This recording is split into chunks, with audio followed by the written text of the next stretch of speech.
నమస్తే welcome to ఈహా TV. ప్రముఖ నటుడు పటౌడి ఇంటి వారసుడు సైఫ్ అలీ ఖాన్ తన పూర్వీకుల సంపదను కోల్పోయారు.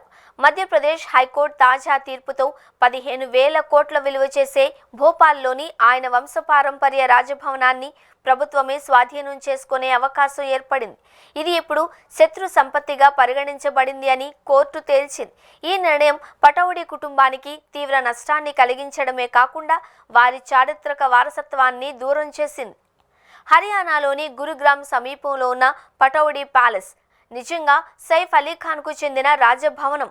1935లో సైఫ్ తాత నవాబ్ ఇఫ్తిఖార్ అలీ ఖాన్ పటౌడి తన భార్య భోపాల్ రాజకుమారి సజీదా సుల్తాన్ కోసం దీనిని నిర్మించారు. బ్రిటిష్ ఆర్కిటెక్ట్ రాబర్టో రస్సెల్ రూపొందించిన ఈ భవనం ఢిల్లీ సామ్రాజ్య శైలిని ప్రతిబింబిస్తుంది. సుమారు 10 ఎకరాలలో విస్తరించి 150కి పైగా గదులను కలిగి ఉన్న ఈ భవనాన్ని 2014లో సైఫ్ సుమారు 800 కోట్లతో తిరిగి కొనుగోలు చేశాడు.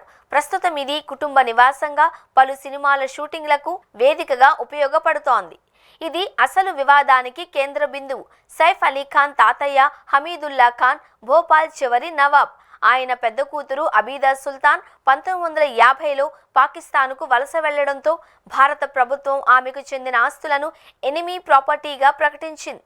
ఈ ఆస్తులలో భోపాల్లోని ఫ్లాగ్ సాఫ్ట్ హౌస్, నూర్ ఉస్ సభా ప్యాలెస్, దార్ ఉస్ సలాం, అహ్మదాబాద్ ప్యాలెస్, హబీబీస్ బంగ్లా, కోఫిజా భవనం తదితర ప్యాలెస్లు ఉన్నాయి. వీటి మొత్తం విలువ సుమారు 15,000 కోట్లు. హమీదుల్లా ఖాన్ మరణానంతరం ఆయన చిన్న కూతురు సజీదా సుల్తాన్ అంటే సైఫ్ అలీ ఖాన్ ముత్తాత భారత ప్రభుత్వంచే అధికార వారసురాలిగా 1962లో గుర్తించబడింది. ఆపై ఆమె కుమారుడు మన్సూర్ అలీ ఖాన్ పటౌడీకి, తరువాత ఆయన కుమారుడైన సైఫ్కు ఈ ఆస్తి వారసత్వంగా వచ్చింది. పటౌడి కుటుంబానికి చెందిన ఈ విలాసవంతమైన భవనం గతంలో భోపాల్ చివరి పాలకుడైన నవాబ్ హమీదుల్లా ఖాన్కు చెందింది. ఈ భవనాన్ని సైఫ్ అలీ ఖాన్ తన తండ్రి భారత క్రికెట్ దిగ్గజం మన్సూర్ అలీ ఖాన్ పటౌడి నుంచి వారసత్వంగా పొందారు. ఈ రాజభవనంలో నవాబీ సంస్కృతి ప్రతిఫలించే ఇంటీరియర్లు, విస్తృతంగా నిర్మించిన ప్రాంగణాలు, పురాతన సామాగ్రి ఉన్నాయి. 2000వ సంవత్సరంలో ట్రయల్ కోర్ట్ ముస్లిం పర్సనల్ లా ప్రకారం సైఫ్ అలీ ఖాన్, ఆయన తల్లి షర్మిలా ఠాకూర్, సోదరీమణులు సోహా, సబా అలీ ఖాన్లను ఈ భవనానికి హక్కుదారులుగా గుర్తించింది. అప్పట్లో ఇది వారి ఆస్తిపై ఉన్న హక్కులను ధృవీకరించినట్లు అయింది. భోపాల్ చివరి పాలకుడు అయిన నవాబు హమీదుల్లా ఖాన్ కుమార్తె సజీదా సుల్తాన్ సైఫ్ అలీ ఖాన్ తాత ఇఫ్తిఖార్ అలీ ఖాన్ పటౌడీని వివాహం చేసుకున్నారు.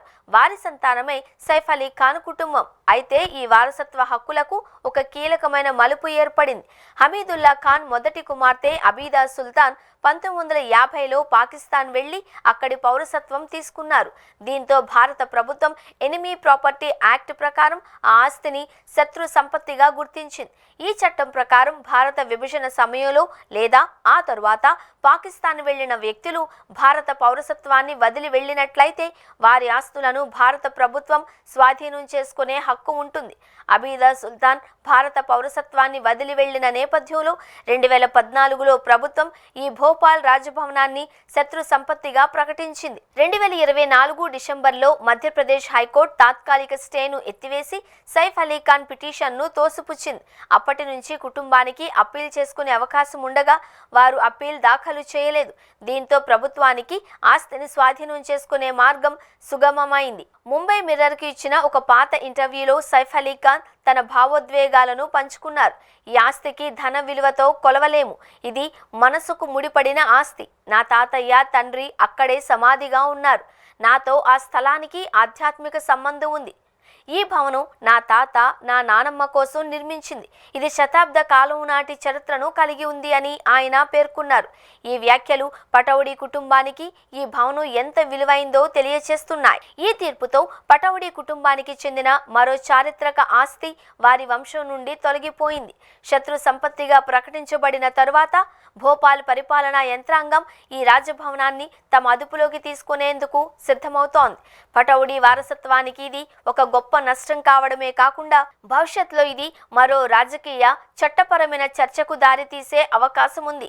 ఈ కేసు వారసత్వ ఆస్తులు మరియు ఎనిమీ ప్రాపర్టీ చట్టం చుట్టూ ఉన్న సంక్లిష్టతలను మరోసారి వెలుగులోకి తెచ్చింది.